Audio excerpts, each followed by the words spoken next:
How to change ringtone on Google Pixel 8a. Open the app drawer on your device. Tap the settings app. Now scroll. Tap on sound and vibration. Again scroll. Here you can see phone ringtone. Tap on it. By default you can see different category sound, pixel sound, jams, natural element, classical harmonies. You can see the list of different category sound.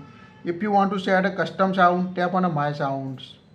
Now tap on a plus icon from the bottom right corner to add the downloaded song or any downloaded ringtone from your Google Pixel device. Here you can choose media file or music file from your device. Media. Here you can choose from Instagram noise, WhatsApp, downloaded music.